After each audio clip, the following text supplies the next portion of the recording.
pemuda Amerika yang hancur karena kecelakaan maut, mulai mempertanyakan segalanya. Tapi rahasia keluarga yang tersembunyi mendorongnya ke perjalanan spiritual penuh bahaya, di mana setiap langkah bisa jadi akhir hidupnya atau awal dari sesuatu yang lebih besar. Malam itu, di California, terasa lebih gelap dari biasanya. Jalan raya yang miliak-liuk di pinggir bukit diterangi lampu kuning samar-samar, seolah menunggu sesuatu yang buruk terjadi. Mark Hansen, pemuda berusia 19 tahun, menginjak pedal gas mobil pickup tuanya dengan keras. Mesin meraung.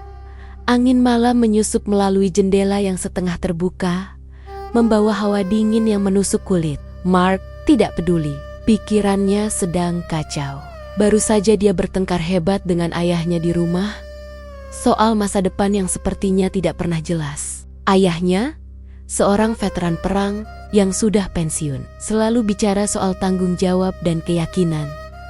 Tapi Mark merasa semua itu omong kosong. Hidup ini cuma kebetulan, katanya dalam hati. Tidak ada rencana besar, tidak ada Tuhan yang mengatur semuanya. Mobil melaju kencang, melewati tikungan tajam. Mark memutar radio lebih keras. Lagu rock berisik memenuhi kabin. Dia ingin melupakan semuanya, sekolah yang membosankan, pekerjaan paruh waktu di toko bahan bangunan, dan tekanan dari keluarga yang selalu mengharapkan dia jadi orang sukses. Tapi malam itu, nasib punya rencana lain. Saat mobil memasuki tikungan berikutnya, ban depan tergelincir di aspal basah karena hujan deras tadi sore. Mark mencoba mengendalikan setir, tapi terlambat. Mobil oleng, menabrak pembatas jalan, lalu menghantam pohon besar di pinggir jurang. Suara dentuman keras memecah keheningan malam. Kaca depan pecah, berhamburan seperti hujan kaca. Potongan-potongannya menusuk lengan dan wajah Mark. Darah mulai mengalir dari dahi, hangat dan lengket, membasahi bajunya. Rasa sakit datang seperti gelombang. Mark terjepit di kursi pengemudi, kakinya terasa mati rasa. Dia mencoba bergerak, tapi tubuhnya seperti terikat. Bau bensin menyengat hidung, membuatnya panik. Apakah mobil ini akan meledak? Pikirannya berputar-putar. Gambar-gambar masa kecil muncul sekilas. Bermain bola dengan ayah di halaman belakang, ibu yang selalu tersenyum saat memasak makan malam, dan gereja kecil di kota kecil mereka di pinggiran Los Angeles. Tapi sekarang, semuanya terasa jauh. Mark merasa sendirian, terperangkap dalam kegelapan yang menyelimuti. Dia berusaha meraih ponsel di dashboard, tapi tangannya gemetar. Akhirnya, dia berhasil menekan tombol darurat. Suara sirena ambulans terdengar samar dari kejauhan. Tapi bagi Mark, waktu terasa melambat.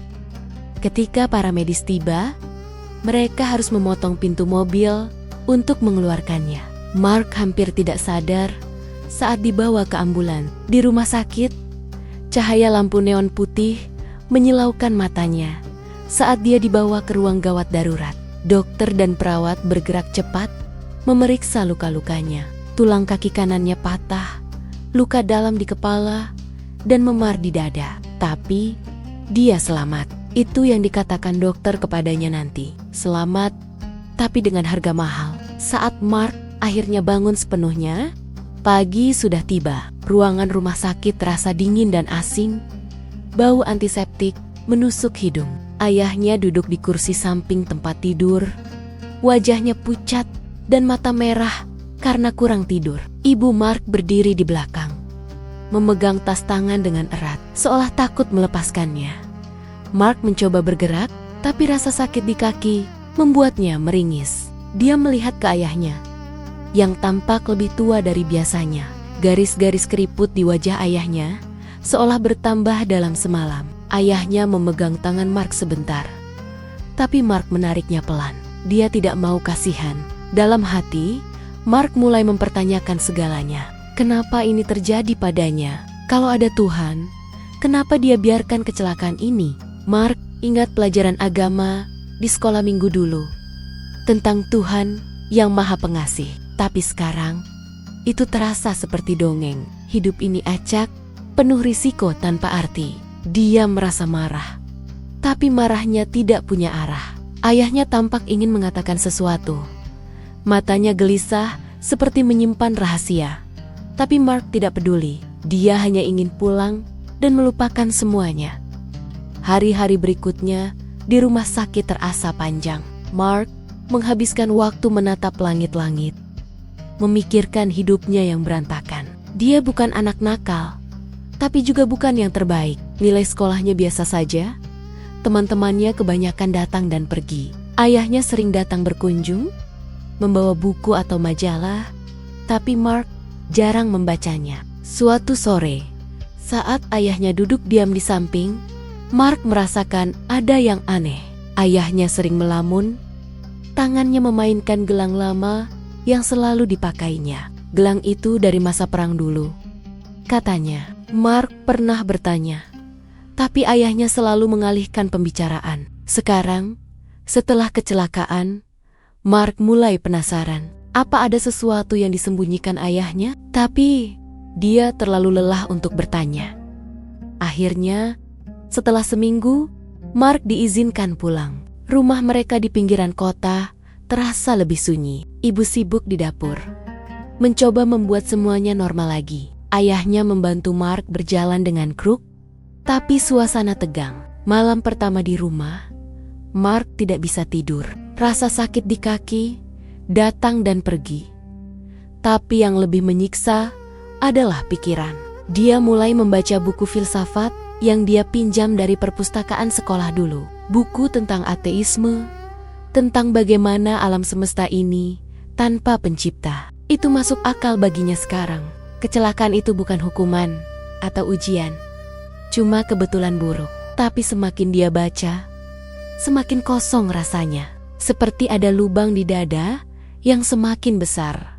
Suatu pagi, saat ayahnya pergi bekerja, Mark memutuskan untuk mencari tahu lebih banyak. Dia merangkak ke kamar ayahnya, membuka lemari tua yang selalu dikunci. Tapi hari itu, pintunya terbuka sedikit. Di dalam, ada kotak kayu kecil, berdebu. Mark membukanya pelan. Jantungnya berdegup kencang. Di dalamnya, surat-surat kuning usang, ditulis tangan ayahnya. Tulisannya rapi, tapi isinya aneh. Bicara tentang cahaya dari timur dan jalan yang hilang. Ada kata-kata seperti Islam dan kedamaian batin. Mark terkejut. Ayahnya, yang selalu pergi ke gereja setiap minggu, pernah memikirkan agama lain? Dia membaca satu surat. Ayahnya menulis tentang pengalaman di perang, tentang trauma yang membuatnya mempertanyakan keyakinan lamanya. Tapi surat itu terpotong, seolah ada yang disembunyikan. Mark menyimpan kotak itu kembali, tapi pikirannya tidak bisa berhenti. Rahasia ini seperti duri di hati. Dia merasa ayahnya hidup dalam kebohongan, dan itu membuatnya semakin marah. Malam itu, saat keluarga makan malam dalam diam, Mark memandang ayahnya dengan tatapan berbeda. Ada tekanan batin yang mulai menumpuk, seperti awan badai yang mengumpul. Kecelakaan itu bukan akhir, tapi awal dari sesuatu yang lebih besar. Mark mulai merasa hidupnya seperti pertaruhan terus lanjut, seperti biasa, atau ikuti jejak rahasia ayahnya yang misterius. Tapi dia belum tahu, perjalanan itu akan membawanya ke tempat yang tak terbayangkan, penuh bahaya dan penemuan. Hari berganti minggu. Mark mulai sembuh secara fisik, tapi jiwanya semakin rusak. Dia menghindari gereja, menolak undangan teman untuk berdoa. Ateisme jadi pelariannya. Tapi itu tidak cukup. Setiap malam, dia memikirkan surat-surat itu. Apa arti cahaya Islam bagi ayahnya? Kenapa disembunyikan? Tekanan ini membuatnya gelisah. Tidur pun sulit. Suatu hari, ayahnya jatuh sakit, tiba-tiba sesak napas yang parah. Dokter bilang itu karena stres lama dari perang. Saat ayahnya terbaring di tempat tidur, Mark duduk di samping, memandang wajah yang lelah itu. Ada rahasia besar di balik mata ayahnya, dan Mark merasa harus mengungkapnya sebelum terlambat. Akhirnya, Mark memutuskan untuk membaca lebih dalam. Dia pergi ke perpustakaan kota, meminjam buku tentang Islam. Buku pertama yang dibacanya sederhana, tentang dasar-dasar agama itu. Tapi kata-katanya menyentuh sesuatu di hatinya, bicara tentang pencarian makna, tentang Tuhan yang satu, tanpa patung atau gambar. Itu berbeda dari apa yang dia pelajari di gereja. Tapi Mark masih ragu. Ini cuma rasa penasaran, katanya pada diri sendiri. Tapi semakin dia baca, semakin tekanan batin naik. Keluarga tidak tahu, dan Mark takut kalau mereka tahu, semuanya akan hancur. Dilema ini seperti beban berat di pundaknya. Malam sebelum ayahnya semakin parah, Mark kembali ke kotak itu. Ada surat terakhir, ditulis baru-baru ini. Ayahnya menulis tentang penyesalan, tentang bagaimana dia pernah hampir meninggalkan keyakinan lamanya untuk sesuatu yang baru. Tapi dia berhenti karena takut pada keluarga. Mark merasa seperti ditampar. Rahasia ini bukan cuma masa lalu, tapi juga masa kini. Itu membuatnya memutuskan dia harus pergi, mencari jawaban sendiri. Tapi kemana? Timur Tengah terdengar jauh dan berbahaya. Tapi itulah yang ada di surat ayahnya. Pertaruhan hidup Motei dimulai dari sini. Dan Mark tahu, sekali melangkah, tidak ada jalan kembali. Mark Hansen sudah 2 bulan keluar dari rumah sakit.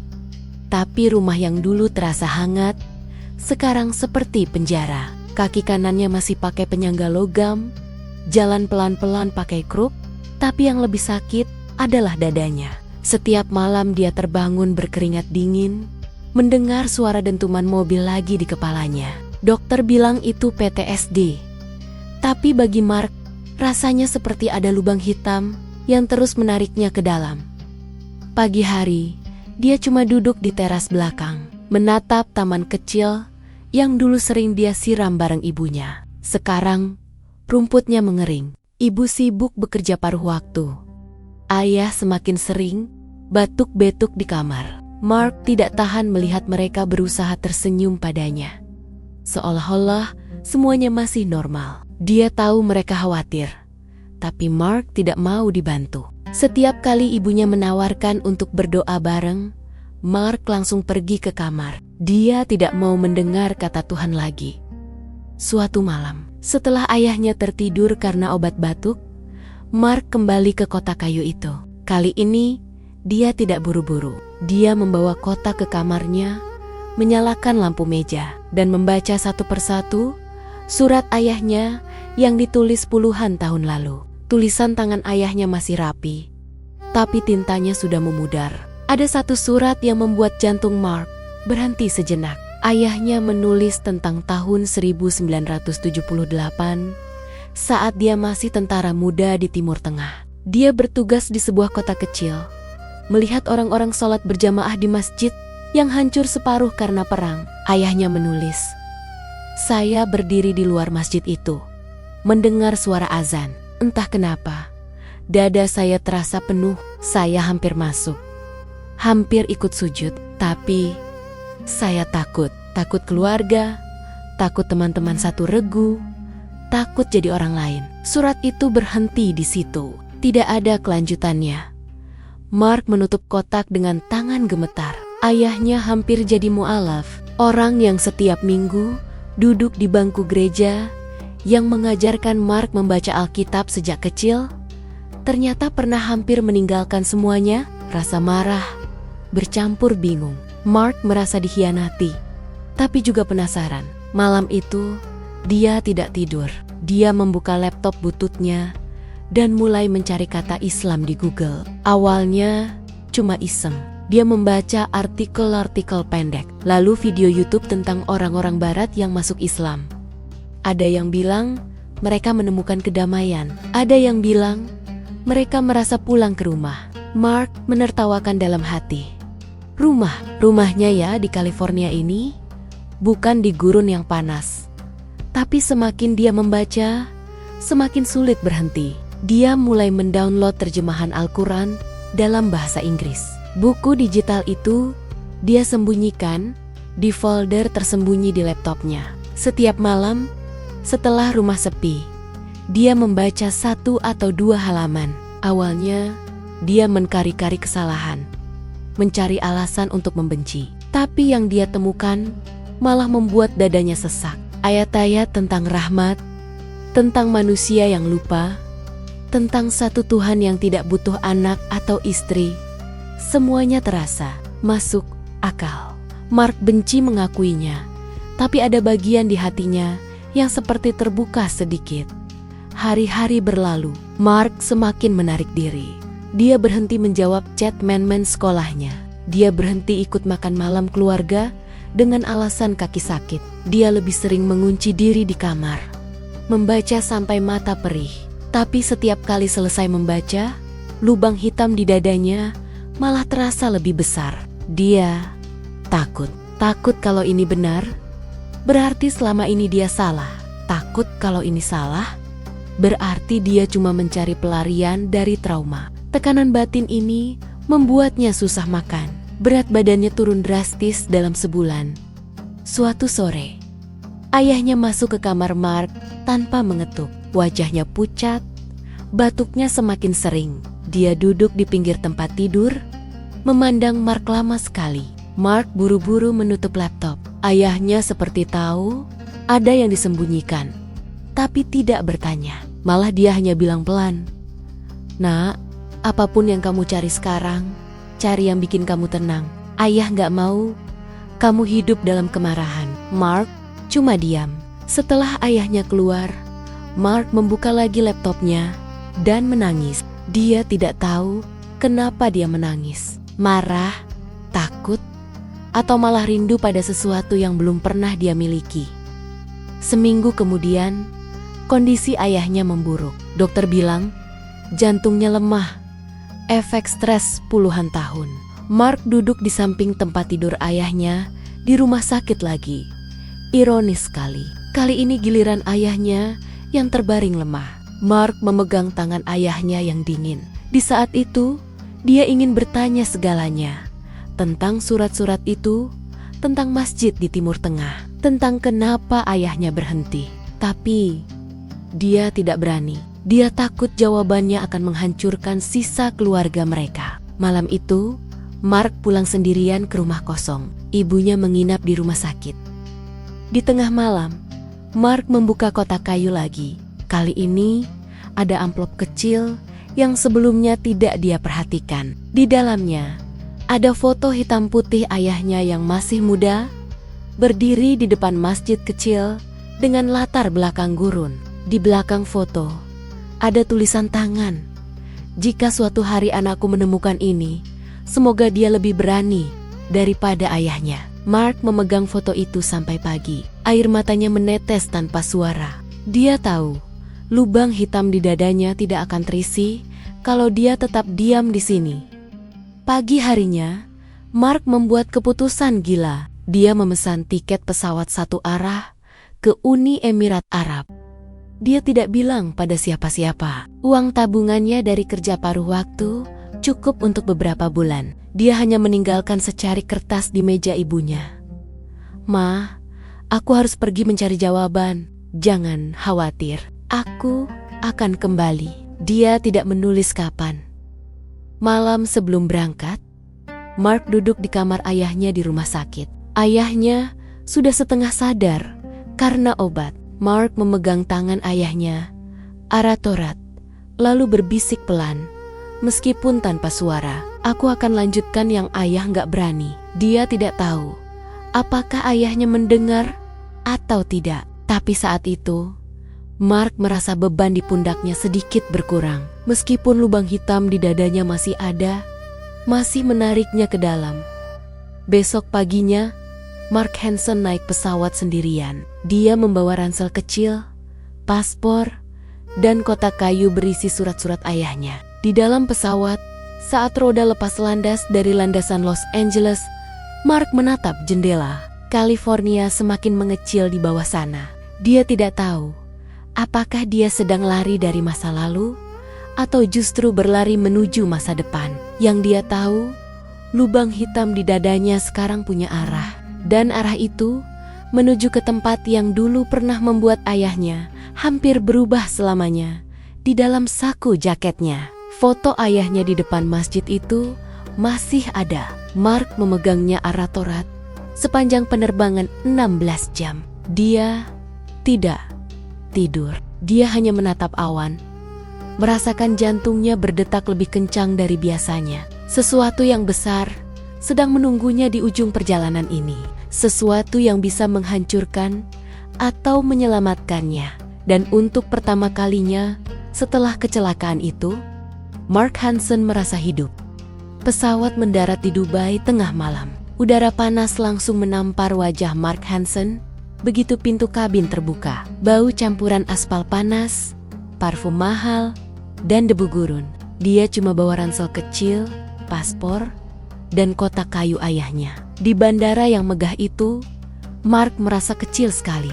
Orang-orang berlalu lalang dengan jubah putih bersih atau abaya hitam mengkilap. Sementara dia masih pakai jeans robek dan hoodie lusuh dari California. Dia menarik napas dalam lalu melangkah keluar. 3 hari pertama Mark cuma numpang di hostel murah dekat daerah. Kamarnya sempit, ber-AC bocor, tapi cukup buat tidur. Pagi-pagi dia keluar, naik metro, jalan kaki berjam-jam, cuma pengen lihat kota ini dengan mata sendiri. Dia lewat masjid-masjid kecil yang tersembunyi di antara gedung pencakar langit.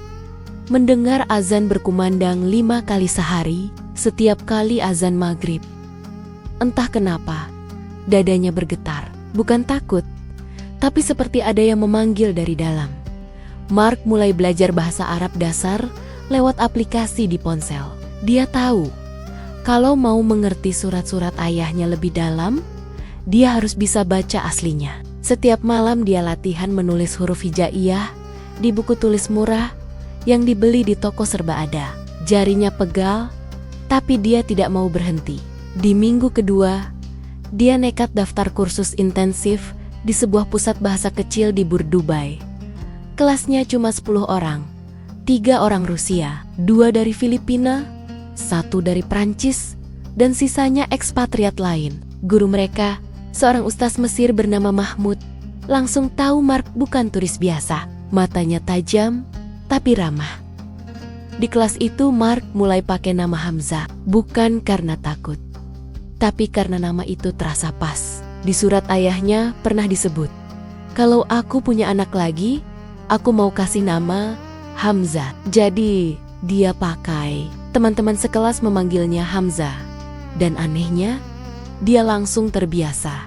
Hari demi hari berlalu. Hamzah Mark sudah mulai berpikir dengan nama itu pindah ke flat sewaan kecil di daerah Karama. Sewanya murah, tetangganya kebanyakan pekerja Pakistan dan India yang baik hati.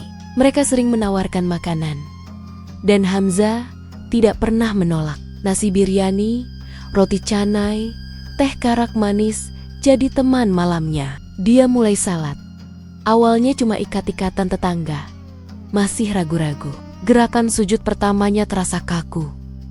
Tapi begitu dahi menyentuh sajadah, air matanya jatuh tanpa perintah. Dia tidak tahu kenapa dia menangis. Mungkin karena akhirnya dia melakukan apa yang ayahnya cuma berani impikan. Tapi tidak semuanya mudah. Uang tabungannya menipis cepat. Dia cari kerja paruh waktu. Akhirnya dapat jadi barista di kafe kecil milik orang Lebanon. Jam kerjanya malam, pulang jam 2 pagi, lalu lanjut belajar sampai subuh. Tubuhnya lelah, tapi pikirannya hidup. Di kafe itu, dia banyak dengar cerita. Orang-orang datang dari berbagai negara, cerita tentang perang, tentang keluarga yang ditinggal, tentang iman yang jadi pegangan. Setiap cerita seperti menampar Hamzah. Hidupnya dulu di California terasa terlalu mudah, terlalu kosong. Satu malam, setelah salat Isya di masjid dekat flat, Hamzah diajak seorang pemuda Palestina bernama Yusuf untuk ikut pengajian kecil di rumah seseorang. Rumahnya sederhana, cuma ruang tamu besar dengan karpet tebal. Ada sekitar 15 orang, semuanya laki-laki. Duduk melingkar. Yang ngajar adalah seorang syekh tua dari Sudan. Suaranya pelan, tapi dalam. Malam itu bahasanya tentang taubat. Hamzah cuma diam mendengar. Tapi setiap kata seperti menusuk. Saat pengajian selesai, syekh itu mendekati Hamzah, memegang bahunya, lalu berkata pelan, dalam bahasa Arab sederhana, "Kamu sedang dalam perjalanan panjang, jangan takut jatuh. Yang penting, bangkit lagi." Hamzah cuma mengangguk, matanya berkokek-kokak kata. Tapi semakin dalam dia masuk, semakin besar tekanannya. Dia mulai dapat telepon dari ibunya hampir setiap hari. Suara ibunya selalu cemas. Bertanya kapan pulang, bilang ayahnya semakin lemah. Hamzah cuma bilang sebentar lagi, tapi dia tahu itu bohong. Dia belum siap pulang. Belum selesai. Setiap kali telepon ditutup, dia merasa bersalah yang dalam. Apakah dia egois? Apakah dia meninggalkan keluarga di saat mereka paling butuh? Tekanan lain datang dari dalam dirinya sendiri. Kadang malam-malam dia terbangun, teringat kecelakaan mobil, teringat darah di wajahnya, teringat suara logam berderit. Trauma itu tidak hilang, malah kadang bercampur dengan rasa takut baru. Bagaimana kalau dia salah pilih jalan? Bagaimana kalau Islam ini cuma pelarian sementara? Bagaimana kalau ayahnya tahu anaknya jadi muslim, tapi malah kecewa karena Hamzah tidak cukup kuat? Suatu hari, saat Hamzah jalan sendirian di pasar tua daerah, dia melihat sekelompok pemuda berpakaian hitam, jenggot panjang, membagi-bagikan selebaran. Matanya langsung tertarik pada tulisan besar, "Kembali kepada khilafah." Mereka ngajak orang-orang bergabung, bicara keras tentang jihad. Hamzah lewat di depan mereka, dan salah satu pemuda itu menatapnya tajam. Seperti tahu Hamzah bukan orang Arab asli. Malamnya, Hamzah cari tahu di internet. Ternyata kelompok itu terdeteksi radikal oleh pemerintah WAE. Jantung Hamzah berdegup kencang. Dia sadar, di dunia baru ini, satu langkah salah bisa berbahaya banget. Bukan cuma buat dirinya, tapi juga buat keluarga di Amerika. Puncak ketegangan datang di bulan keempat. Hamzah dapat kabar dari ibunya. Ayahnya kritis. Dokter bilang mungkin cuma tinggal beberapa minggu. Hamzah berdiri di balkon flatnya yang sempit, memandang lampu-lampu kota yang berkelap-kelip. Angin malam panas menerpa wajahnya. Dia harus memilih sekarang. Pulang menemani ayahnya di detik-detik terakhir, atau tetap di sini menyelesaikan apa yang sudah dimulai. Kalau pulang sekarang, semua yang dia lalui selama ini terasa sia-sia. Kalau tetap di sini, dia mungkin tidak akan sempat lagi memegang tangan ayahnya sebelum ayahnya pergi selamanya.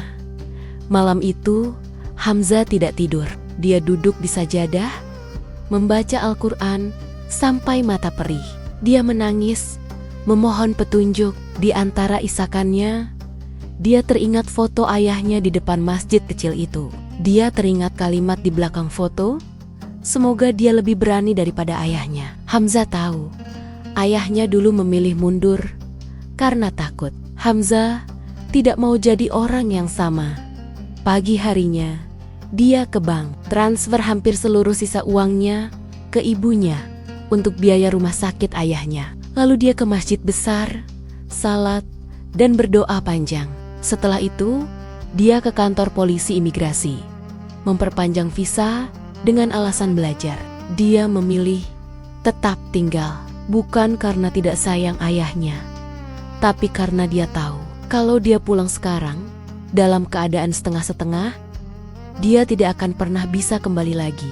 Dia harus selesai dulu, harus tahu sampai akhir. 2 minggu kemudian, kabar duka datang. Ayahnya meninggal dunia tanpa sempat bertemu lagi dengannya. Hamzah duduk di lantai kamar, memegang kotak kayu itu erat-erat. Dia tidak menangis keras. Air matanya jatuh pelan, tanpa suara. Rasa bersalah, sedih, dan tekad bercampur jadi satu. Di saat yang sama, dia merasa seperti baru saja melangkah ke jurang yang lebih dalam lagi. Tidak ada jalan kembali, Hanya ada maju, meskipun kaki gemetar, meskipun jantung rasanya mau copot. Malam itu, untuk pertama kalinya, Hamzah salat tahajud sendirian sampai subuh. Dia tidak tahu apa yang menunggunya di depan, tapi dia tahu satu hal. Dia sudah bukan Mark Hansen lagi, dan perjalanan ini baru saja benar-benar dimulai. Hamzah Hansen sudah hampir 2 tahun di Timur Tengah. Dubai terasa terlalu ramai dan mahal. Jadi dia pindah ke kota yang lebih tenang, Amman, Yordania. Di sini, udaranya lebih sejuk, orang-orangnya lebih santai, dan biaya hidup tidak bikin kantong bolong. Dia tinggal di apartemen kecil di lantai 3, daerah Jabal Al-Weibdeh, dekat masjid tua yang azannya selalu terdengar jelas sebelum matahari terbit. Pagi-pagi dia belajar bahasa Arab dan tafsir di sebuah institut kecil. Malamnya mengajar bahasa Inggris ke anak-anak pengungsi Syria untuk tambah uang. Hidupnya sederhana, tapi untuk pertama kalinya terasa penuh. Setelah ayahnya meninggal, Hamzah tidak lagi menelepon ibunya setiap hari. Hanya sebulan sekali, dan selalu singkat. Ibunya masih sedih, masih marah diam-diam karena Hamzah tidak pulang saat pemakaman. Hamzah tahu dia salah, tapi dia tidak bisa menjelaskan lewat telepon. Dia hanya bilang, "Ma, aku lagi nyari sesuatu yang ayah pernah cari. Nanti aku pulang bawa jawabannya." Ibunya cuma diam, lalu menutup telepon. Hamzah tahu itu artinya ibunya belum maafin. Suatu sore di akhir musim semi, Hamzah duduk di warung kopi kecil dekat rumah. Dia baru selesai mengajar, tangannya masih berbau kapur tulis. Di depannya ada secangkir teh hijau panas dan setumpuk surat ayahnya yang sudah dia baca berkali-kali. Selama ini, dia cuma punya 10 surat, tapi kemarin dia menemukan satu amplop coklat tebal yang terselip di dasar kotak kayu. Amplop itu tertutup lak merah. Tulisan tangan ayahnya di depannya. "Untuk anakku." Kalau dia sampai sejauh ini, Hamzah membukanya dengan tangan gemetar. Di dalamnya ada tumpukan kertas yang lebih tebal dari yang lain. Ditulis dengan tinta hitam yang masih jelas. Ada juga satu paspor lama ayahnya dari tahun 1979, stempel masuk ke Arab Saudi, Mesir, dan Yordania. Hamzah membaca halaman pertama, dan dunia sekelilingnya seperti menghilang. Ayahnya menulis surat ini setahun sebelum meninggal, saat tahu jantungnya sudah lemah. Isinya bukan cuma cerita masa lalu, tapi pengakuan penuh. Ternyata, di tahun 1979, saat masih tentara muda, ayahnya tidak cuma berdiri di depan masjid. Dia masuk, dia ikut salat Jumat. Dia bahkan mengucapkan syahadat di depan seorang syekh tua di Mekah 2 minggu sebelum pulang ke Amerika. Ayahnya benar-benar masuk Islam. Tapi dia takut keluarga menolak, takut teman-teman tentara menganggapnya pengkhianat, takut ibu Hamzah yang saat itu masih pacar akan meninggalkannya. Jadi dia memilih diam. Dia menyimpan imannya di hati, salat diam-diam di kamar, puasa sendirian, dan tetap pergi ke gereja setiap minggu. Dia hidup dengan 2 wajah selama puluhan tahun. Hamzah berhenti membaca. Dadanya sesak. Dia menarik napas panjang, tapi tetap terasa kurang oksigen. Ayahnya bukan cuma hampir masuk Islam. Ayahnya sudah Muslim. Selama ini Hamzah mengira dia yang berani. Padahal ayahnya sudah melangkah lebih dulu. Cuma tidak punya cukup kekuatan untuk terus berjalan. Hamzah menangis di warung kopi itu. Air matanya jatuh ke kertas sampai tintanya luntur sedikit. Orang-orang di sekitar cuma melirik, lalu pura-pura tidak melihat. Di sini menangis bukan hal aneh. Malam itu Hamzah tidak tidur. Dia membaca semua halaman sampai habis. Ayahnya menulis bahwa dia menyesal seumur hidup karena memilih takut. Dia menulis, "Aku berharap anakku tidak perlu sembunyi seperti aku. Kalau kamu membaca ini, berarti kamu sudah lebih kuat dari ayahmu. Jangan berhenti Hamzah. Nama itu aku pilih sejak kamu lahir. Cuma, aku tidak pernah berani bilang. Hamzah memegang paspor tua ayahnya.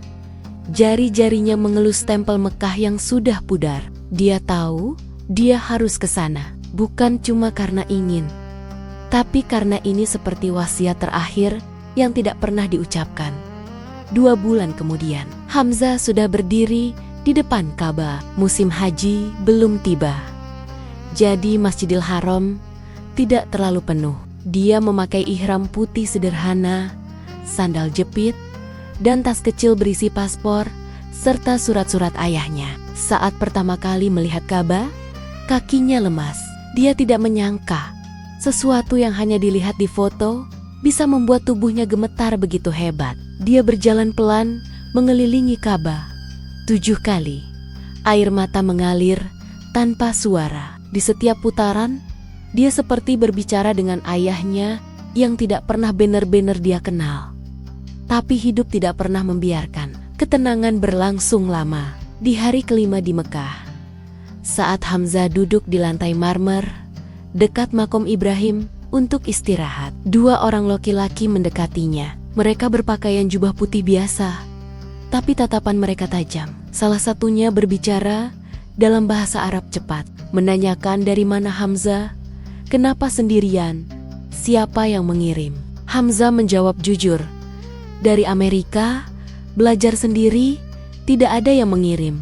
Tapi mereka tidak percaya. Mereka melihat kulitnya yang terlalu putih, aksennya yang masih kaku, dan paspor AS di tangannya. Bagi sebagian orang, kombinasi itu langsung mencurigakan. Malam itu, saat Hamzah kembali ke penginapan sederhana di Aziziyah, pintu kamarnya diketuk keras. 4 orang masuk. 2 di antaranya, polisi berpakaian preman. Mereka menyita paspor, ponsel, dan tasnya. Hamzah dibawa ke kantor polisi setempat untuk verifikasi. Di ruang interogasi yang pengap, dia ditanya berulang-ulang. Apakah dia diutus organisasi tertentu? Apakah dia punya kontak dengan kelompok radikal? Kenapa dia bawa surat-surat berbahasa Arab? Hamzah cuma bisa tunjukkan surat ayahnya. Ceritakan kisahnya dari awal, tapi mereka tidak langsung percaya.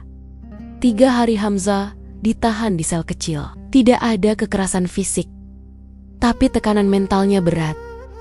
Dia tidak bisa hubungi siapa-siapa. Ibunya pasti panik kalau tahu. Setiap malam dia salat di sudut sel, memegang kotak kayu kecil yang untungnya tidak disita. Di hari ketiga, seorang perwira senior datang, membaca surat-surat ayahnya dengan teliti, lalu mengembalikan semua barang Hamzah. Dia cuma bilang, "Kamu beruntung, ceritamu masuk akal. Lain kali jangan bawa dokumen aneh sendirian." Hamzah keluar dari kantor itu dengan kaki gemetar, tapi hatinya malah lebih tenang. Dia baru saja melewati ujian yang bahkan ayahnya tidak pernah berani hadapi. Saat kembali ke Amman seminggu kemudian, Hamzah tidak lagi ragu. Dia resmi mengganti nama di semua dokumen menjadi Hamzah Yusuf Hansen. Dia mulai menulis, mencatat perjalanannya, menerjemahkan surat-surat ayahnya ke bahasa Inggris. Dia tahu suatu hari dia harus pulang ke Amerika, bukan sebagai Mark yang lari, tapi sebagai Hamzah yang sudah menemukan jawaban. Tapi sebelum itu, ada satu rahasia terakhir yang belum dia buka. Di halaman paling akhir surat ayahnya, ada kalimat kecil yang ditulis dengan pensil. Kalau kamu sampai di Zaytuna suatu hari nanti, ketahuilah bahwa itu bukan akhir, tapi awal dari perjuangan yang lebih besar. Hamzah menatap kalimat itu lama sekali. Zaytuna. Dia belum tahu apa itu, tapi dia tahu satu hal. Ayahnya masih punya satu lapis rahasia lagi yang belum selesai dibuka. Dan Hamzah, untuk pertama kalinya, tidak takut lagi menghadapinya. Hamzah Yusuf Hansen akhirnya pulang ke Amerika setelah hampir 4 tahun hilang dari radar keluarga. Pesawat mendarat di bandara Los Angeles pada pagi yang dingin bulan Desember. Jaket tebal yang dia pakai masih bau debu aman. Jenggotnya sudah panjang rapi, dan sorban putih kecil dilipat di dalam ransel. Dia tidak memberitahu siapa jadwal kepulangannya, bahkan ibunya. Dia ingin melihat dulu reaksi mereka dengan mata kepala sendiri. Rumah lama di pinggiran kota masih sama. Cat dinding agak mengelupas, pagar kayu butuh cat ulang, dan pohon apel di halaman depan sudah besar. Hamzah berdiri di trotoar beberapa menit, tangannya dingin di saku jaket. Napasnya membentuk kabut kecil. Dia menarik napas panjang, lalu menekan bel. Ibunya yang membuka pintu. Wajahnya langsung memucat, lalu matanya berkaca-kaca. Beberapa detik mereka hanya saling pandang. Ibunya menua banyak dalam 4 tahun. Rambutnya sudah lebih banyak putihnya daripada hitam. Akhirnya ibunya melangkah maju, memeluknya erat-erat tanpa sepatah kata. Hamzah memeluk balas, merasakan tulang ibunya yang terasa rapuh. Bau sabun dan masakan rumah langsung membuat matanya panas. Mereka berdiri begitu di ambang pintu sampai tetangga lewat dan tersenyum canggung. Di dalam rumah, suasana tetap tegang. Beberapa hari pertama, ibunya tidak bertanya banyak, cuma masak makanan favorit Hamzah dulu, meatloaf, mashed potato, dan pie apple. Mereka makan dalam diam. Adik perempuannya yang sekarang sudah kuliah datang di akhir pekan, memandang Hamzah dengan campuran kagum dan takut. Mereka tidak tahu harus panggil apa, Mark atau Hamzah. Hamzah cuma tersenyum kecil dan bilang, "Panggil apa saja, aku tetap kakakmu." Malam-malam pertama di kamar lamanya, Hamzah sering terbangun. Semua barang masih ada di tempatnya, poster band Roche, piala basket SMA, foto keluarga di dinding, tapi sekarang semuanya terasa asing. Dia duduk di lantai, membuka kotak kayu ayahnya lagi, membaca ulang kalimat terakhir tentang Zaituna. Setelah cari tahu, dia baru sadar Zaituna adalah mimpi ayahnya sendiri. Mendirikan sekolah Islam yang benar-benar akademis di Amerika, tempat orang bisa belajar agama sekaligus ilmu umum tanpa harus memilih salah satu. Ayahnya pernah menulis proposal kasar tahun 80-an, tapi tidak pernah berani kirim ke siapapun. Proposal itu ada di dalam kotak juga, sudah kuning dan rapuh. Hamzah memutuskan mimpi itu harus dilanjutkan dengan tabungan yang tersisa dan sedikit donasi dari monumen di Yordania. Hamzah menyewa rumah tua besar di Berkeley, California. Rumah itu bekas asrama mahasiswa. Lantainya kayu berderit, dapurnya besar, dan halamannya luas. Dia menamai tempat itu Zaituna College, persis seperti yang tertulis di kertas ayahnya. Awalnya cuma ada 5 murid. 2 orang Amerika keturunan Arab, 1 dari Pakistan, 1 dari Afrika, dan 1 mualaf kulit putih seperti dirinya. Mereka belajar bareng di ruang tamu, pakai meja makan sebagai papan tulis. Hamzah mengajar tafsir, bahasa Arab, dan sejarah Islam. Malam hari, dia kerja sampingan sebagai penerjemah freelance supaya bisa bayar listrik.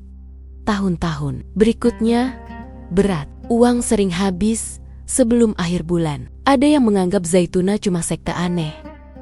Ada media lokal yang menulis buruk. Ada tetangga yang takut karena lihat banyak orang pakai jilbab datang ke rumah itu. Hamzah sering duduk sendirian di teras belakang sampai tengah malam, merokok shisha tanpa nikotin sambil menatap langit California yang penuh bintang. Dia masih sering bermimpi buruk tentang kecelakaan mobil, tentang sel tahanan di Mekah, tentang ayahnya yang tidak pernah dia lihat lagi setelah jadi muslim. Tapi murid-muridnya terus bertambah. Dari 5 jadi 20, lalu 100. Rumah tua itu tidak cukup lagi. Tahun 2009, mereka pindah ke gedung yang lebih besar, masih di Berkeley. Zaituna resmi jadi perguruan tinggi Islam pertama di Amerika yang terakreditasi. Hamzah jadi rektor, tapi dia tetap mengajar kelas pagi seperti dulu. Mahasiswanya sekarang datang dari segala penjuru. Anak tentara, anak dokter, mantan narapidana, bahkan anak pendeta. Di usia 40-an, Hamzah mulai sakit-sakitan. Jantungnya kadang berdebar tidak teratur, sama seperti ayahnya dulu. Dokter bilang itu efek stres bertahan-tahan plus trauma lama. Tapi Hamzah tidak pernah mengeluh. Dia tetap mengajar, tetap menulis buku, tetap mengisi ceramah di masjid-masjid kecil. Orang-orang mulai memanggilnya Syekh Hamzah, padahal dia selalu menolak gelar itu. Suatu malam di tahun 2018, Hamzah duduk di kantor kecilnya di Zaytuna. Di depannya ada tumpukan surat ayahnya yang sekarang sudah dijilid rapi. Dia membuka halaman terakhir lagi. Kalimat yang dulu membuatnya bingung. Kalau kamu sampai di Zaytuna suatu hari nanti, ketahuilah bahwa itu bukan akhir, tapi awal dari perjuangan yang lebih besar. Sekarang dia mengerti, perjuangan itu bukan mendirikan gedung atau dapat akreditasi. Perjuangan itu ada di dalam dirinya setiap hari. Setiap kali dia ragu, setiap kali trauma datang lagi, setiap kali dia hampir menyerah karena capek. Ayahnya benar. Iman bukan tiba di tujuan. Iman adalah terus berjalan meski kaki berdarah. Malam itu Hamzah menulis surat panjang untuk murid-muridnya, ditaruh di laci meja. Isinya sederhana. Kalau suatu hari aku tidak ada lagi, ingat bahwa cahaya yang kita cari itu tidak pernah di luar sana. Cahaya itu ada di dalam perjuangan kita setiap hari. Jangan takut jatuh, jangan takut salah. Yang penting bangkit lagi. Dan kalau kalian pernah menemukan kotak kayu tua dengan tulisan tangan orang yang kalian sayang, buka, baca, lanjutkan. Pagi harinya, Hamzah mengajar seperti biasa. Dia berdiri di depan kelas, tersenyum pada 30 wajah muda yang menatapnya penuh harap. Di luar jendela, matahari California bersinar terang. Di dalam dadanya, lubang hitam yang dulu hampir menelannya, sekarang sudah penuh cahaya. Bukan karena semuanya sempurna, bukan karena tidak ada lagi rasa sakit, tapi karena dia tahu cahaya itu tidak pernah pergi. Ia hanya menunggu kita berani melangkah ke arahnya. Meski tangan gemetar, meski kaki lelah, meski hati kadang masih ragu. Dan di suatu sudut ruangan, di atas rak buku, kotak kayu tua ayahnya berdiri diam. Tidak lagi disembunyikan, tidak lagi ditakuti, hanya menjadi pengingat bahwa perjalanan satu orang bisa menerangi jalan ribuan orang lain. Selama dia mau terus berjalan. Hamzah Yusuf Hansen menutup kelas hari itu dengan kalimat pendek. Seperti biasa, hari ini kita belajar lagi. Besok kita jatuh lagi. Tapi lusa kita bangkit lagi. Itulah jalan kita. Lalu dia tersenyum. Bukan senyum orang yang sudah selesai, tapi senyum orang yang tahu perjalanan ini tidak akan pernah benar-benar selesai. Dan cahaya itu tetap menyala.